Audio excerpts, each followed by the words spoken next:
Kita telah memuji Tuhan dengan pengakuan iman. Bahwa sukacita Tuhan, anggur sukacita Tuhan telah tinggal di dalam kita. Dan hati yang gembira menjadi milik saudara dan saya. Sementara orang di luar Kristus semangatnya patah, lemah lesu. Ya. Dan tema kita hari ini adalah hati dan pikiran. Ya, hati dan pikiran. Kedua hal ini sangat penting di dalam kehidupan seseorang. Membuat saudara mengerti atau tidak mengerti Tuhan, jalan Tuhan adalah hati dan pikiran saudara. Lalu hati yang bagaimana dan pikiran yang seperti apa yang membuat saudara mengenal Tuhan itu? Mari kita lihat di dalam 2 Korintus 3 ayat 14. Tetapi pikiran mereka telah menjadi tumpul. Sebab sampai pada hari ini, selagi dunia ini masih ada, itu perkataan hari ini masih terus berlangsung. Ya. Sebab sampai hari ini selubung itu masih tetap menyelubungi mereka jika mereka membaca perjanjian lama itu tanpa disingkapkan. Karena hanya Kristus saja yang dapat menyingkapkannya. Bahkan sampai pada hari ini. Jadi ini berlaku sampai selamanya. Ya, selagi bumi ini masih ada, hari ini berlaku terus bagi orang-orang yang belum menerima kebenaran Tuhan. Setiap kali mereka membaca kitab Musa, ada selubung yang menutupi hati mereka.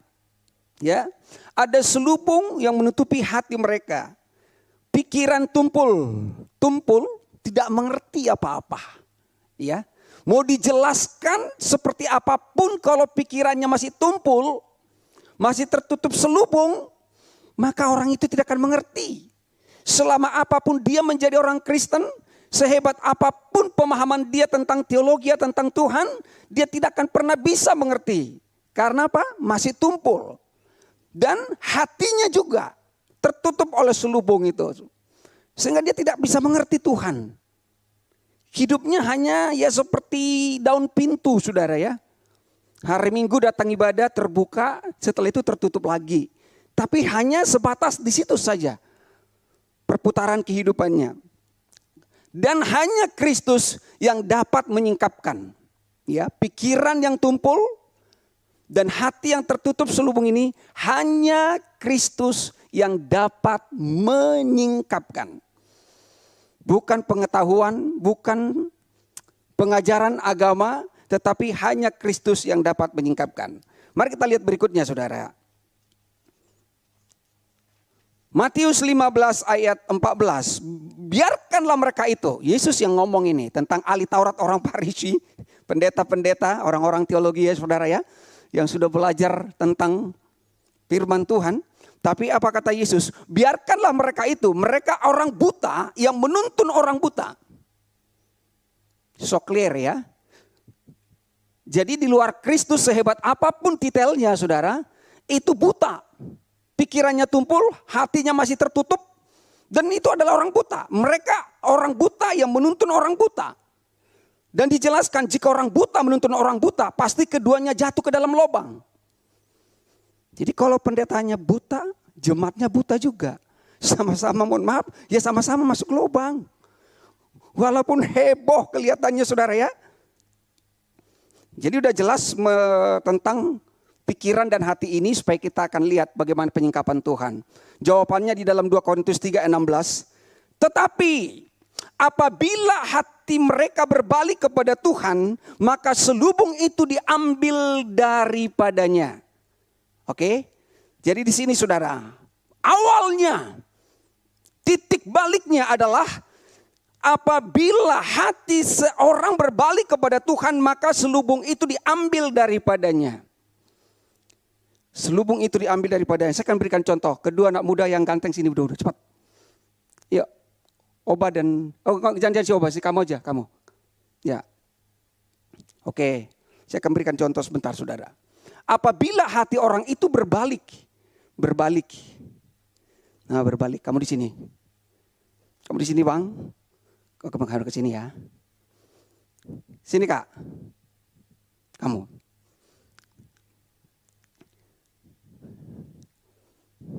Oke. Kamu juga menghadap ke sini. Oke. Jadi ini gambaran manusia yang pikirannya tumpul, hatinya tertutup selubung, tidak mengerti kehendak Tuhan. Kamu lihat sini.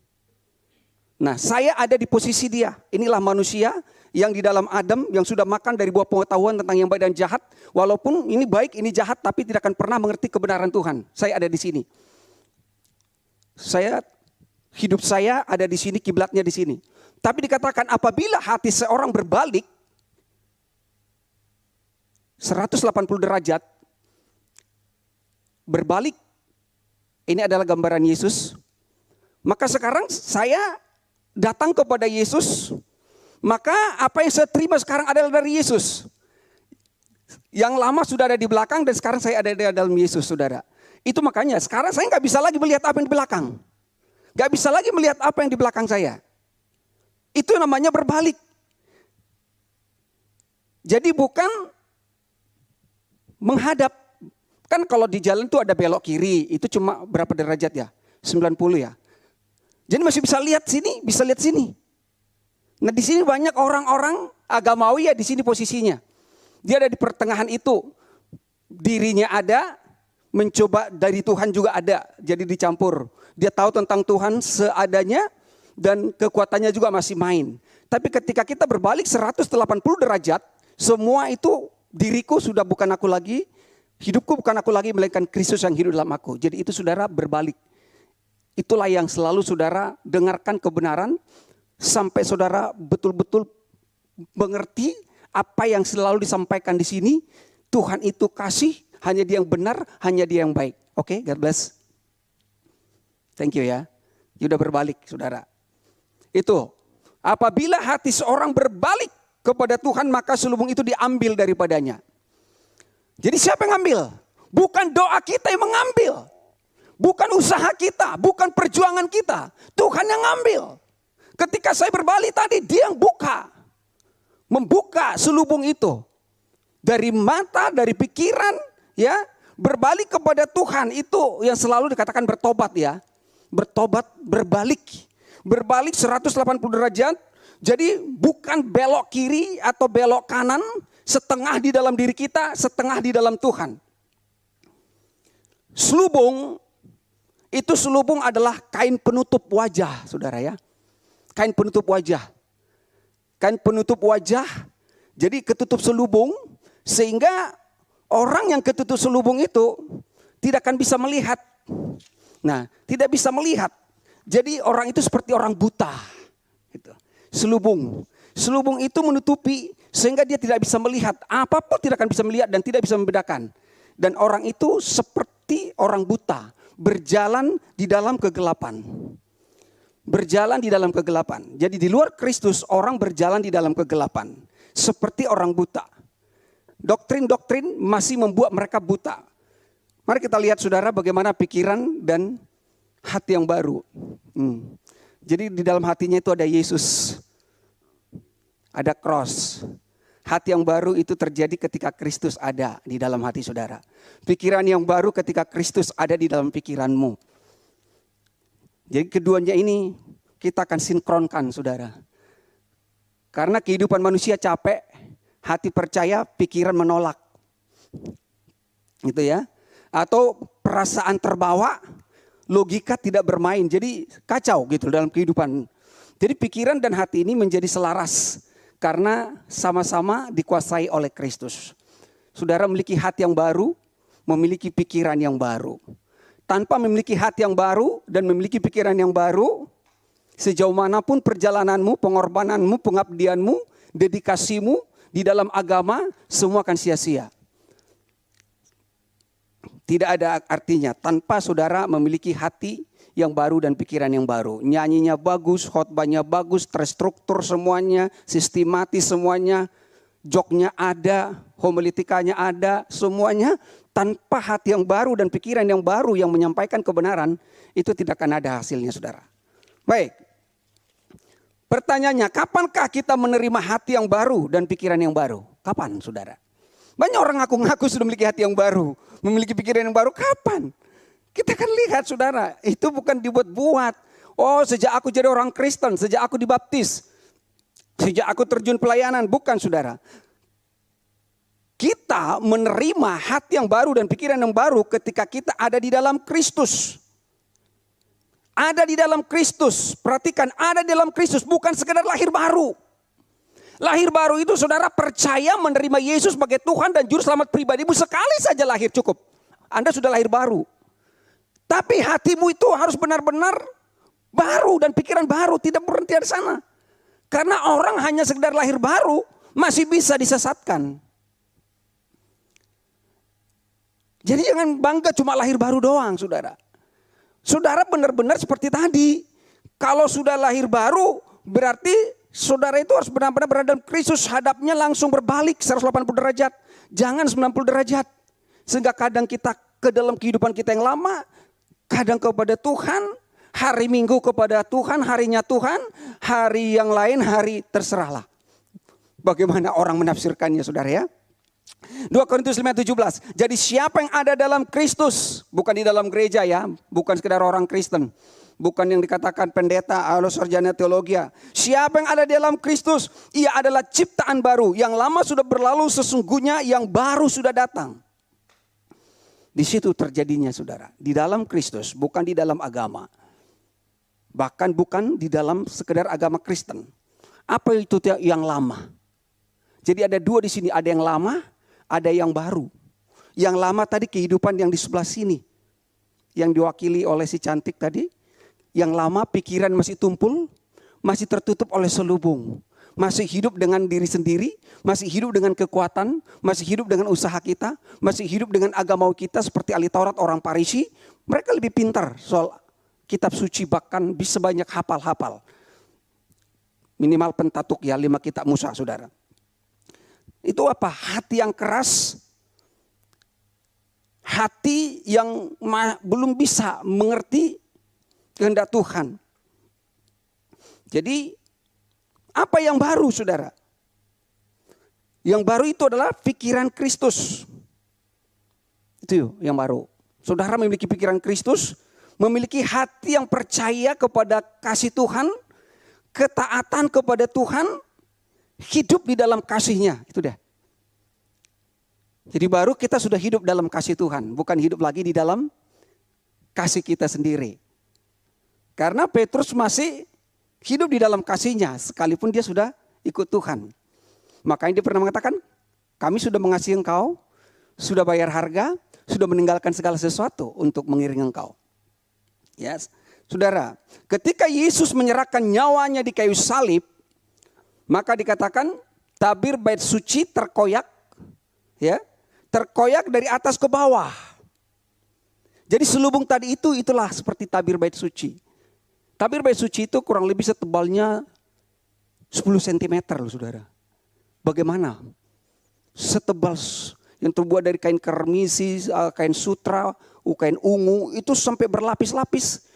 Kurang lebih 10 cm bait suci itu, tirai bait suci itu. Makanya hanya imam besar yang bisa masuk. Jadi orang tidak pernah bisa mengalami Tuhan. Ya, saudara, ini gak ada imam besar pun gak bisa mengoyakkan ini. Karena imam besar ketika masuk ke ruang maha kudus, itu harus dikasih tali, lalu ada lonceng, saudara. Dari umat bangsa Israel ada di luar. Ketika dia masuk ke ruang maha suci begini, kalau itu lonceng kring-kringnya gak bunyi lagi, berarti dipastikan imamnya mati di situ. Karena imamnya juga tidak kudus. Lalu tinggal ditarik aja. Betapa itulah, saudara, akibat dosa. Tapi kabar baiknya, semua selesai di kayu salib. Sampai mengatakan sudah selesai. Ketika dia menyerahkan nyawanya. Menyerahkan nyawanya saat itulah. Begitu dia menyerahkan nyawanya saat itu terbuka. Sehingga setiap orang bisa langsung masuk. Tidak ada lagi tirai. Tidak ada lagi selubung. Tidak ada lagi membuat tumpul gitu loh, saudara. Salib. Makanya tadi kan pertama kita tampilkan salib itu. Di salib itulah terkoyak. Itu sudah terkoyak dari atas loh. Dari atas. Kenapa dari atas? Kok kenapa enggak dari bawah? Karena Tuhan itu dari atas. Dari bawah adalah usaha manusia. Mencoba untuk mengoyakkan dengan korban tiap bulan, tiap tahun. Kambing, lembu, merpati, tekukur, ibadah, doa puasa, dan segala macam. Itu usaha manusia dari bawah tapi tidak pernah bisa. Dan manusia sekarang masih melakukan itu. Bukan membuka, justru menjahit kembali. Tirai yang sudah terkoyak tadi justru ditutup kembali sama pemimpin-pemimpin agama. Sehingga jemaat itu di-drive, digiring ke pendetanya yang hebat. Dikultuskan formulanya, urapan pendetanya, kehebatan pendetanya. Ya, saudara. Sehingga sekarang, saudara langsung bisa melihat Tuhan. Musa aja gak bisa melihat Tuhan loh. Orang melihat Tuhan mati. Karena Tuhan itu maha kudus. Tapi dengan darah yang kudus itu, sekarang saudara bisa mengalami kasih Tuhan. Saudara bisa berseru ya Aba, iya Bapa. Kita langsung lihat lagi hati yang baru. Hati yang baru itu sudah dinubuatkan. Nabi Yehezkiel ini adalah nabi besar. Dan nabi yang benar, apa yang dinubuatkan pasti terjadi saudara. Dalam Yehezkiel 36 ayat 26, kamu akan kuberikan hati yang baru. Akan, belum terjadi. Kapan?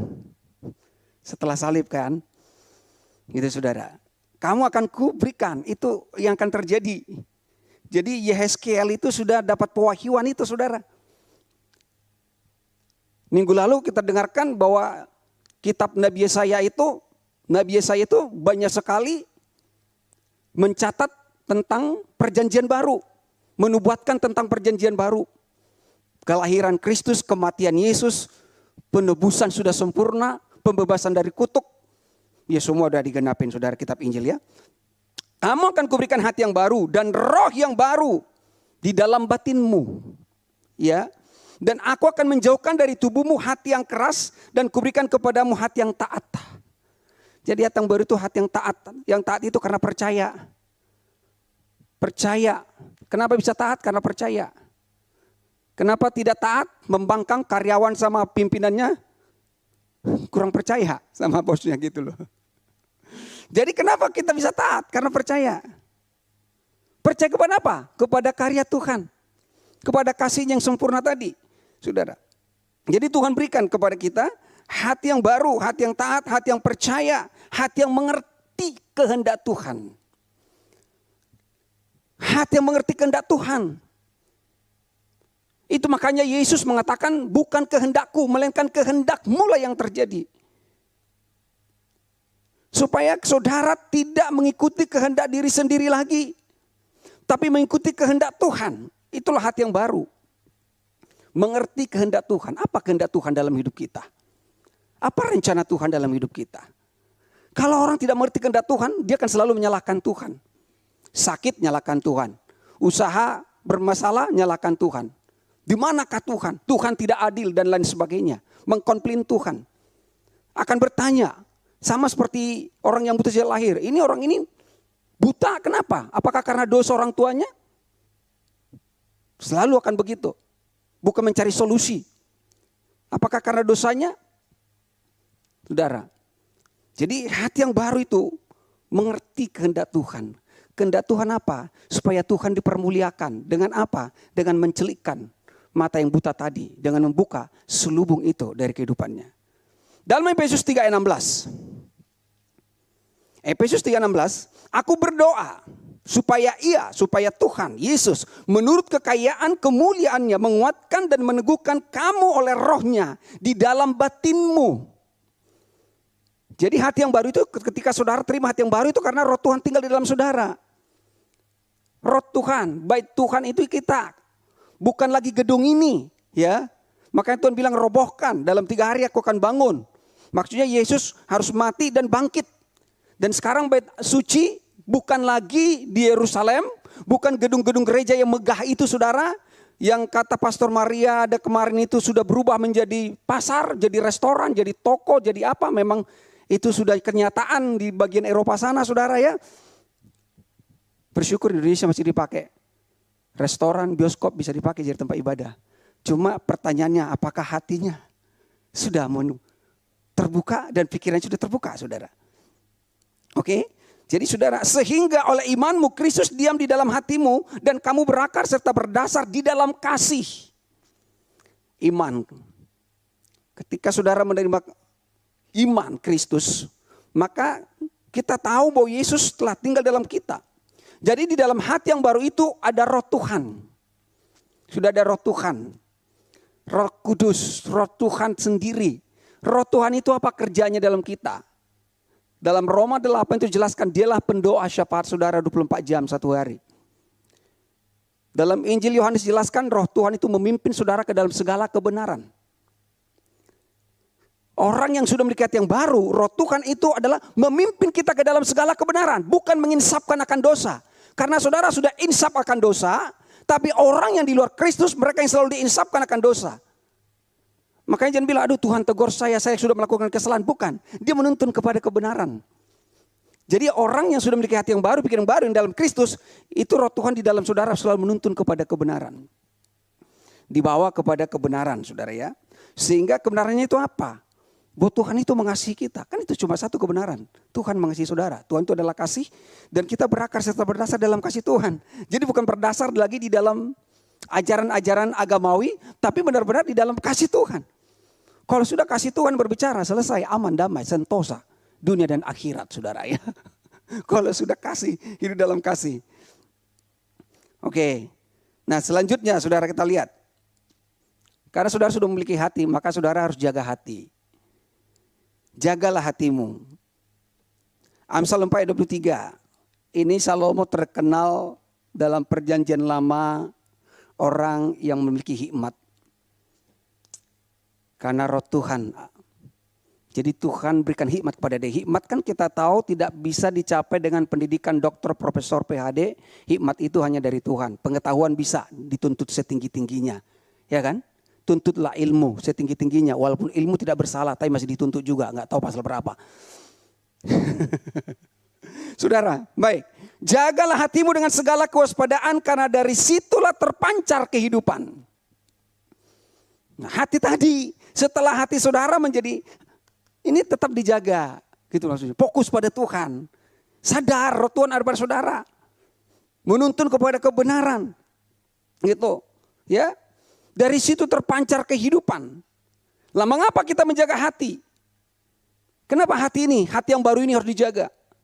Karena dari situ terpancar kehidupan. Dari hati saudara terpancar kehidupan. Itu yang pertama ya. Karena dari hati terpancar kehidupan. Kok bisa? Karena sang kehidupan itu sudah ada dalam saudara. Dari awal tadi, sehingga roh Tuhan diam di dalam batinmu. Sehingga Kristus diam di dalam hatimu. Dan kau berakar dan berdasar dalam kasih. Makanya mengalir kehidupan. Karena dialah kehidupan. Dia pemberi kehidupan dan dia kehidupan. Saudara bukan hanya menerima kehidupan. Tapi sang pemberi kehidupan itu sudah tinggal di dalam kita. Makanya kan terpancar kehidupan dari hidup saudara. Terpancar kehidupan. Bukan kematian saudara. Karena tidak ada kematian di dalam Tuhan, tidak ada kematian. Sejak dari awal tidak ada kematian. Tidak ada rancangan kematian dan tidak ada kata kematian bagi manusia. Kematian itu hanya adalah konsekuensi perbuatan manusia ketika kalau kau makan buah pengetahuan tentang yang jahat, kau pasti mati. Tapi langsung Adam ditebus oleh Tuhan sendiri. Dengan mengganti pakaian yang dibuat dari daun arah dan berikan dari kulit binatang. Darah harus tertumpah. Itu tipologi bahwa sang anak domba Allah. Yesus harus datang mengambil rupa menjadi manusia. Supaya memberikan kehidupan. Nah sekarang sudah lahir baru. Memang secara jasmani kita akan mati. Tapi barang siapa percaya pada Kristus. Dia tetap hidup walaupun dia mati. Di dalam kamus anak Tuhan tidak ada kematian. Tidak yang kita takutkan sebenarnya saudara. Kita bisa hidup lama puji Tuhan. Kalau tidak bisa lama ya tetap puji Tuhan. Karena di bumi saudara untuk apa?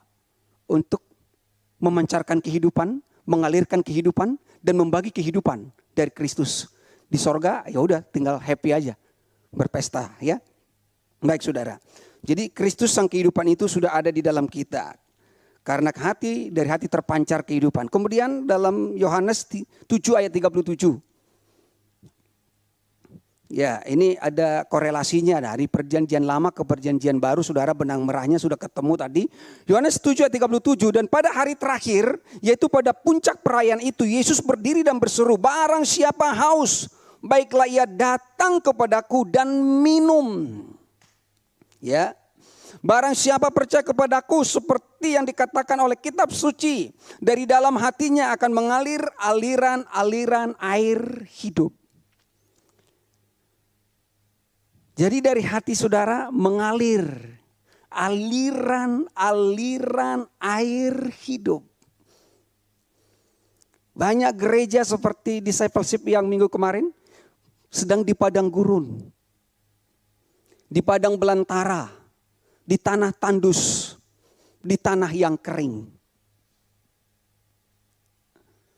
Tapi saudara yang sudah di dalam kasih Tuhan dalam Kristus, dari kita mengalir aliran-aliran air hidup. Mengalir aliran-aliran air hidup. Berarti air hidup ini, barang siapa yang menerima air hidup, maka dia akan hidup. Itu loh saudara ya. Kalau saudara menerima air hidup, saudara hidup. Selesai. Jadi menerima aliran dari dalam hati saudara mengalir aliran air hidup. Apa itu? Kasih Tuhan. Air hidup itulah kasih Tuhan. Anda diselamatkan karena kasih. Yesus mati karena kasih. Kalau saudara jalan-jalan ke daerah Toba, di sana ada air hidup. Itu cuma filosofi. Bahasa Bataknya aiksi pangolo, itu air hidup. Sebenarnya itu hanya filosofi ya, karena kepercayaan mereka pada waktu itu, saudara. Makanya dukun-dukun juga kadang kan memberikan air ya, minum nah, gitu. Karena setan itu kan copy paste, saudara ya. Menjiplak gitu. Nah, mengalir aliran-aliran air hidup itu adalah kasih Tuhan, kebenaran Tuhan ya, bukan kebenaran kita. Kebenaran Tuhan itu yang mengalir dari saudara. Kasih Tuhan itu mengalir dari kita, dari hati kita ini. Tadi udah dinyanyikan ini di dalam Amsal 17 ayat 22. Amsal 17 ayat 22. Hati yang gembira adalah obat yang manjur. Bisa dong dikasih diimprovisasi ya biaya. Seperti obat hati yang senang. Hati yang gembira itu kelihatan dari ekspresinya loh saudara. Jadi kalau saya misalnya 4 segi, tapi ketika gembira jadi kelihatan agak opal dikit gitu ya. Sehingga amubanya, asli muka Bataknya bisa sedikit berubah gitu loh. Hati yang gembira, benar. Kenapa hatimu gembira? Dan bergembiralah karena Tuhan. Hatimu gembira karena Tuhan. Karena dalammu ada air hidup, ada kehidupan. Coba saudara, kalau dalam kematian mana ada orang tertawa? Di rumah duka, orang berduka, sedih. Kadang ikut menangis. Karena kematian. Kalau saudara sampai datang di rumah duka, kalau ketawa-ketawa, saudara bisa viral loh. Tertawa di atas air mata orang lain katanya. Ya kita terharu, hanyut dalam suasana kesedihan itu. Tapi nih karena ada apa di sana? Ada kematian, saudara. Jangan terlalu sering menangis lah ya kalau menghadap Tuhan ya. Tuhanmu bukan Tuhan yang mati lagi. Boleh kita menangis, tapi nangis sukacita. Nangis kebahagiaan karena memang gak terbayangkan kasih Tuhan dalam hidup saudara. Jadi bukan menangisi betapa malang nasibku sejak ditinggalkan oleh Dia. Tapi ada pepatah, hilang satu tumbuh, ya udah saudara bahas sendiri nanti. Baik saudara, hati yang gembira adalah obat yang manjur, tetapi semangat yang patah mengeringkan tulang. Jadi luar biasa ya. Makanya salah satu murid Yesus itu ada dokter. Bisa disurvei nih para dokter. Hati yang gembira. Kalau orang yang patah semangat, orang yang kecewa, sakit hati, orang yang penuh dengan kemarahan, katanya nih saudara, ludahnya saja pun kalau dimakan, diminum sama katak, kataknya bisa mati. Saking racunnya itu loh. Jadi kalau saudara sedih, selalu patah semangat, itu mengeringkan tulang katanya. Harus beli online itu. Pengoperasan tulang lah, apalah saudara. Hati yang gembira, obat yang manjur. Makanya saudaraku, ada seorang dokter. Dia kalau sama pasiennya selalu tertawa, selalu menasihati. Kenapa? Apa mau dipikirin? Ya masa soal hidup. Emang hidupnya seperti apa? Ya ekonomi sekarang makin sulit. Terus karena ekonomi sulit, apakah Bapak pernah tidak makan? Oh tidak. Jadi kenapa mesti sulit? Ternyata saya lihat dokter itu seorang pelayan juga gitu ya. Yang sudah mulai sedikit lah mengerti kebenaran firman Tuhan. Seorang worship leader juga saya lihat. Oh pantasan beda cara pelayanannya. Hati yang gembira, obat yang manjur. Dia bilang itu. Hati gembira, obat yang manjur. Semangat yang patah meringkan tulang. Jadi kita harus banyak bergembira.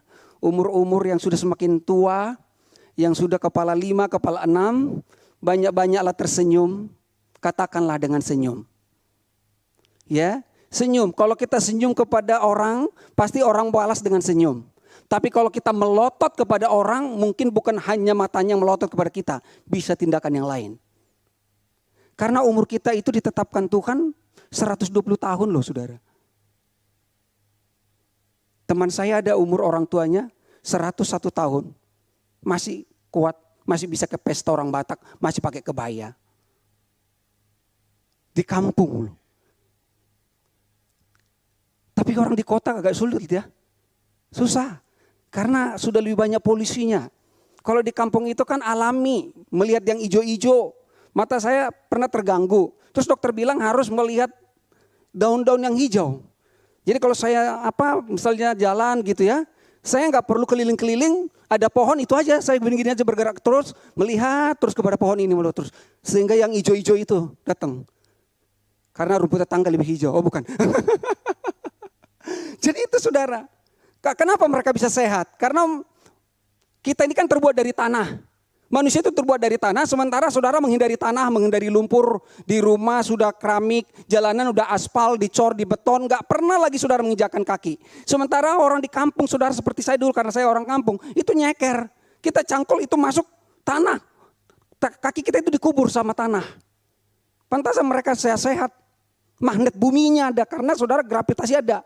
Saudara, magnet buminya, ion positif, negatif, segala macam itu hilang dari mereka. Mata melihat yang hijau-hijau dan di kampung itu, di kampung saya sampai sekarang, karena kebetulan Desember kemarin pulang, itu dari saya kecil sampai sekarang, mohon maaf nih, di seluruh kampus saya nggak ada orang yang obesitas, gemuk. Semua langsing tanpa olahraga. Kenapa? Karena memang kerja keras ke ladang saudara dan sehat gitu ya. Oke, jadi gembira, hati yang gembira adalah obat yang manjur. Amsal 18:14 mengatakan orang yang bersemangat dapat menanggung penderitaannya, tetapi siapa yang akan memulihkan semangat yang patah? Jadi orang bersemangat dapat menanggung penderitaannya. Ada masalah, pasti ada masalah, ada tantangan, ada pergumulan. Daud sudah mengatakan kok dalam lembah kekelaman, lembah bayang-bayang maut. Sekarang ini semakin banyak masalah, dari mana-mana banyak masalah saudara. Ya, di kantor, di rumah tangga, di dalam dunia sosial, politik, ekonomi, banyak masalah. Tetapi ketika saudara selalu bergembira, Tuhan akan menyelesaikannya. Bergembiralah karena Tuhan, maka Dia memberikan keinginan hatimu. Oke. Sekarang kita lihat berikutnya lagi saudara.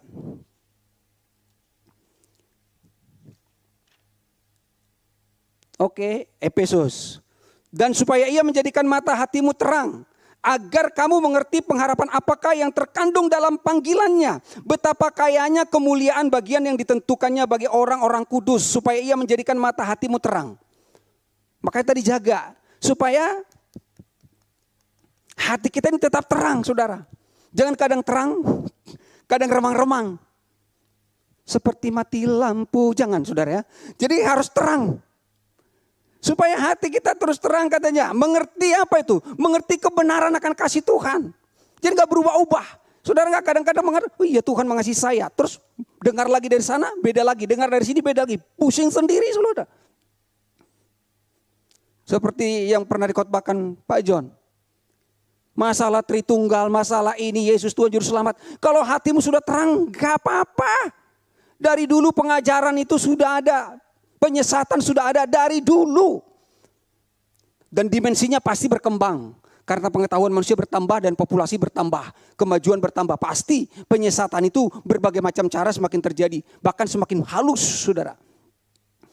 Semakin banyak orang terjebak di dalamnya. Jadi hati kita ini setelah hati yang baru ini harus terang.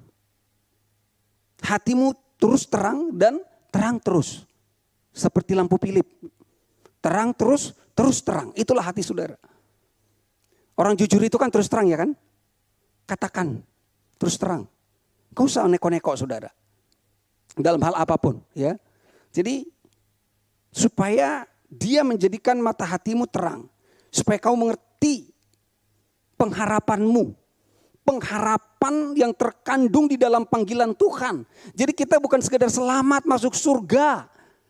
Tapi betapa kaya kemuliaan. Kemuliaan yang telah hilang dari Adam.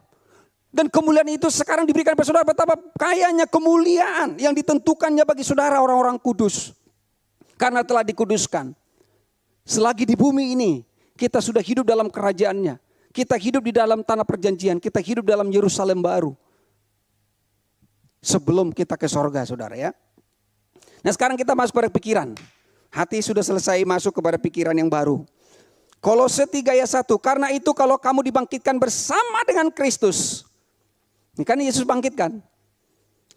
Kalau kamu dibangkitkan bersama dengan Kristus, carilah perkara yang di atas. Di mana Kristus ada, duduk di sebelah kanan Allah. Pikirkanlah perkara yang di atas, bukan yang di bumi. Nah, saudara sudah dibangkitkan, itu namanya lahir baru. Saudara dibangkitkan, tadinya kita udah mati, sekarang kita hidup. Diberikan rohnya, diberikan hati yang baru kepada kita. Lalu sekarang pikirkanlah perkara yang di atas. Karena dia datang dari atas ke bumi ini. Makanya tadi tabir bait suci terkoyak dari atas. Pikirkan dari atas. Mata tertuju kepada dia. Pikirkan perkara yang di atas di mana Kristus ada. Ya. Duduk di sebelah kanan Allah. Pikirkanlah perkara di atas, bukan yang di bumi. Pikiran yang baru itu berasal dari atas. Dari Kristus. Dari pohon kehidupan ya. Karena pohon kehidupan tidak bisa lagi dimakan manusia. Karena manusia sudah dihalau dari Taman Eden. Sampai Kristus datang, dialah sang pohon kehidupan itu. Saudara sudah makan dari buah pohon kehidupan. Sehingga kita memikirkan perkara yang di atas. Bukan yang di bumi. Ya, bukan yang di bumi katanya. Pikiran yang lama berasal dari bumi, dari bawah. Dari Adam. Selalu kita melihat ke bawah. Fokus kepada diri kita. Gak bisa melihat kemuliaan Tuhan, keagungan Tuhan. Tidak bisa melihat kasih Tuhan dan kebaikan Tuhan. Makanya terjadi kerancuan. Pengakuan-pengakuan di dalam Alkitab itu. Seperti Ayub. Tuhan memberi, tapi Tuhan juga mengambil. Jadi ya, masa kita hanya mau menerima yang baik dari Tuhan, terus tidak mau menerima yang buruk? Kacau, saudara, pemahamannya. Karena memang dia belum mengenal Tuhan dengan benar. Sampai waktunya dia mengalami perjumpaan itu. Sehingga dia baru dipulihkan. Jadi bukan dari kata pendeta, bukan dari kata orang lagi. Bukan dari kata teologi lagi. Tapi dari aku sendiri yang melihat. Karena selubung sudah dibuka, saudara sendiri yang melihat. Khotbah boleh disampaikan di sini, tetapi saudara sendiri yang akan mendapatkan pencerahan dari Tuhan, dari rohnya yang sudah tinggal di dalam saudara. Sehingga ayat-ayat itu saudara akan diterjemahkan lebih lagi. Saudara pulang nanti di perjalanan bisa lagi dikembangkan oleh Tuhan kebenaran itu saudara. Ya, itulah pikiran yang baru saudara, memikirkan perkara yang di atas. Nah, Roma 12 ayat 2. Janganlah kamu menjadi serupa dengan dunia ini. Ya, dunia ini adalah lambang orang-orang yang belum berpindah kepada Kristus, ya. Orang-orang yang masih hidup di dalam Adam yang pertama. Janganlah kau menjadi serupa dengan dunia ini, orang-orang agamawi. Orang-orang yang mengikuti jalan sendiri. Tetapi berubahlah oleh pembaharuan budimu, ya.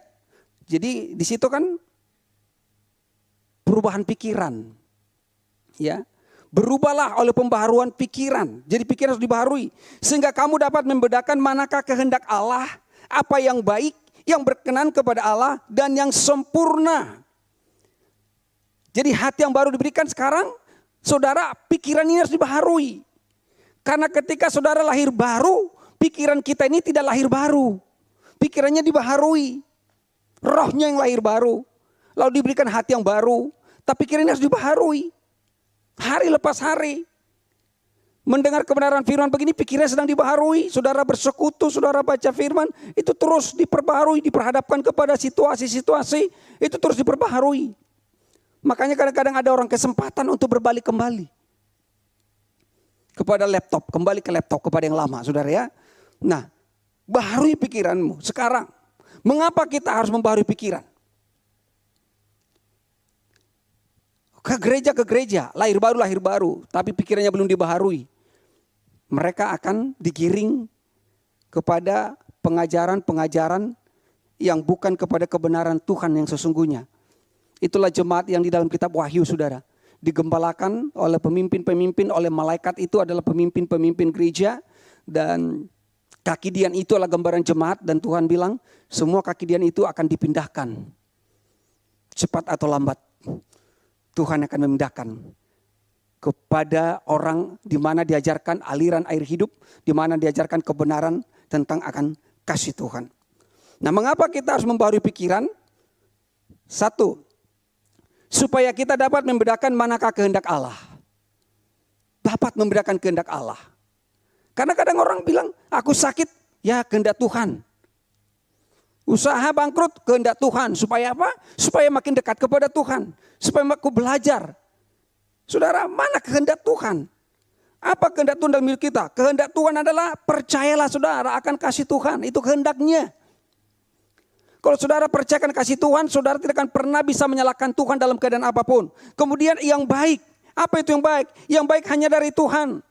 Yang baik hanya dari Tuhan dan hanya satu yang baik adalah Tuhan. Dan datanya yang baik hanya dari Tuhan. Apa itu? Saudara percaya dan menerima kasih-Nya. Yang berkenan kepada Allah apa? Percaya kepada perbuatannya, bukan perbuatan kita, yaitu Dia. Apa itu kehendak Tuhan? Apa itu saudara yang disebut dengan yang baik? Apa yang itu berkenan? Ya semua tentang Tuhan. Percaya, terima kasih Tuhan. Yang sempurna, apa yang sempurna? Kasih Tuhan yang sempurna. Kasih yang sempurna melenyapkan ketakutan saudara. Intimidasi. Dia sempurna. Hanya Dia yang sempurna. Hanya kasih Tuhan yang sempurna. Itu semua saudara. Sempurna, saudara menerima kasih Tuhan. Saudara bisa menerima kehendaknya. Gak ada yang lain yang saudara terima di sini. Benar-benar pure, hanya Tuhan. Kasih Tuhan, kebaikan Tuhan, kemurahan Tuhan. Itulah yang membuat saudara. Itulah orang yang sudah mengalami pembaruan pemikiran. Kadang banyak orang berkata semua karena kasih karunia. Tapi itu hanya casingnya. Di dalamnya tetap perbuatan yang diandalkan, yang disombongkan dirinya saudara. Kemudian kita lihat. Kenapa saudara harus berpikiran? Supaya kita tidak disesatkan. Ya. Pikiran dibaharui supaya tidak disesatkan. Siapa yang menyesatkan? 2 Korintus 11 ayat 2. Sebab aku cemburu kepada kamu dengan cemburu ilahi. Karena aku telah mempertunangkan kamu kepada satu laki-laki untuk membawa kamu sebagai perawan suci kepada Kristus. Jadi ini orang-orang yang sudah lahir baru saudara. Sudah menjadi perawan suci, dipertunangkan. Berarti mereka itu mempelai. Mempelai. Tapi di dalam perumpamaan itu ada tentang mempelai, ada 2 kelompok. 5 gadis bijaksana, 5 gadis yang bodoh. Jadi kalau pikirannya tidak dibaharui, dia mempelai seperti gadis yang bodoh. Gadis yang bodoh yang bisa disesatkan. Lihat nih. Ayat 3-nya.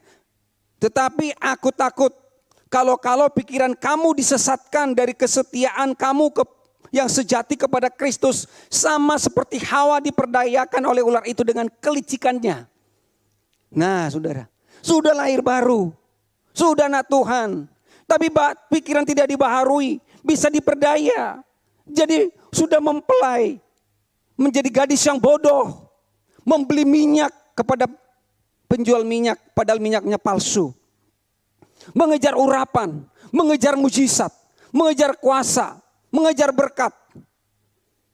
Saudara, mujizat itu enggak selalu permanen. Berkat itu juga enggak selalu permanen.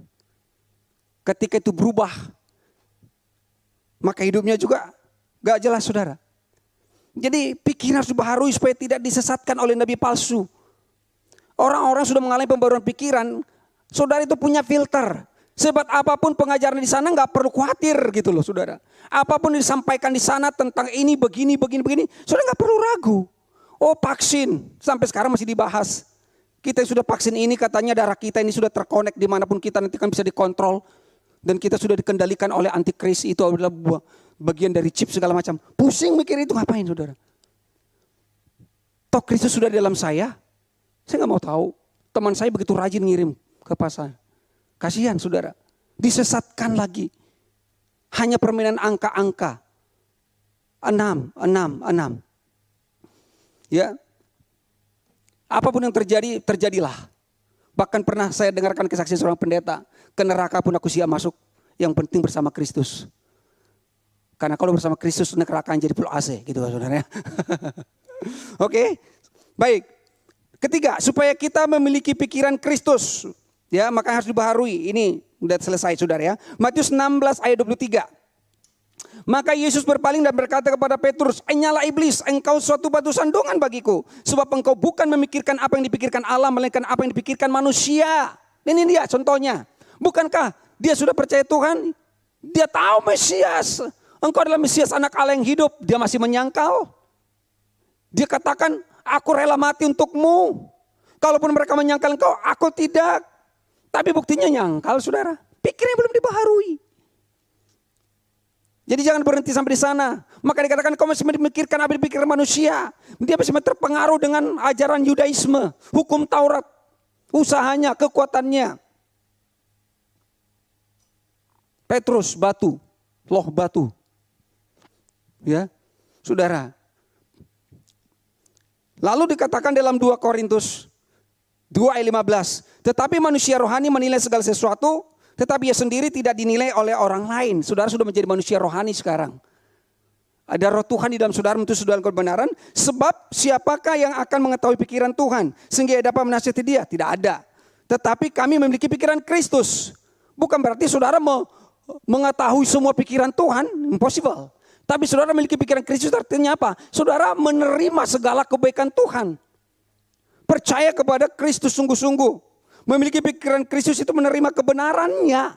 Menerima perbuatannya saudara. Dan meninggalkan membaharui pikiran kita yang lama tadi. Yang masih diperdaya.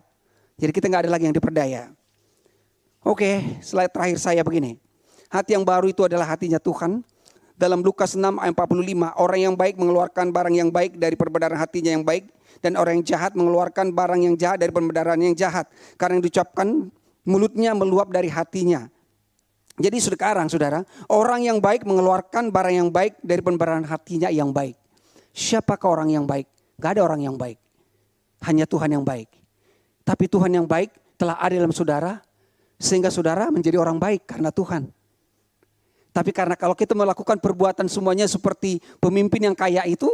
Dia, guru yang baik, tidak ada yang baik. Kamu juga tidak baik walaupun kau sudah melakukan semua.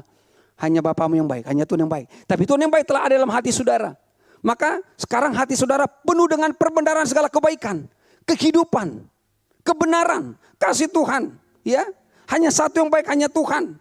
Dari Dia dan Tuhan itu telah tinggal di dalam hati kita, saudara. Kalau Daud mengatakan kebajikan dan kemurahan belaka akan mengikut aku seumur hidupku, tapi itu perjanjian lama. Tapi dalam perjanjian baru, kebajikan dan kemurahan, kebaikan Tuhan bukan lagi sekedar mengikuti, telah tinggal di dalam hidup saudara. Itu saja pun Daud sudah kuat. Mengikuti. Tapi ini sudah di dalam saudara. Kebajikan dan kemurahan, kebaikan, kasih Tuhan, kebenaran Tuhan sudah tinggal di dalam kita. Di dalam hati saudara. Itulah hatinya Tuhan. Maka hatimu akan mengeluarkan yang baik, penuh dengan belas kasihan. Seperti Tuhan tergerak oleh belas kasihan. Tidak lagi untuk dirinya. Pikiran yang baru, pikiran Kristus. Ini kesimpulannya saudara ya. Filipi 4 ayat 8. Jadi akhirnya saudara-saudara, semua yang benar, semua yang mulia, semua yang adil, semua yang suci, semua yang manis, semua yang sedap didengar, semua yang disebut kebajikan dan patut dipuji, pikirkanlah semuanya itu. Inilah pikiran Kristus, saudara. Semua yang benar. Masing-masing gereja bilang benar, agamanya benar, gerejanya benar, pengajarannya benar. Hanya satu yang benar. Akulah kebenaran. Pikirkanlah, saudaranya dapat kebenaran yang benar.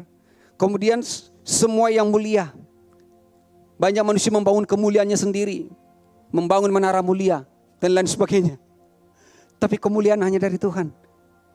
Dan Dia yang punya kemuliaan, dan kemuliaan itu diberikan kepada saudara. Kemudian yang adil. Manusia ini tidak adil, banyak ketidakadilan saudara temukan di mana-mana. Tapi Tuhan kita adil, dan keadilannya sudah dinyatakan untuk tidak menghukum saudara, tapi menghukum Yesus untuk saudara dan saya. Satu kali untuk selamanya. Yang suci, perbuatan kita tidak ada yang suci. Agamawi kita, pakaian kita, semua itu hanya perbuatan manusia. Yang manis, pernikahan perjamuan kawin di Kana, Tuhan mengubah air yang tawar menjadi anggur yang manis. Air yang manis saudara, yang manis, yang sedap didengar. Hanya pengajaran dari Kristus tentang kasih Tuhan. Semua disebut kebajikan, kebajikan dan kemurahan. Dan patut dipuji, bagi Dialah pujian sampai selamanya. Inilah pikiran Tuhan. Ini semua berasal dari Tuhan saudara. Jadi pikiran dan hati kita menjadi selaras sekarang ya.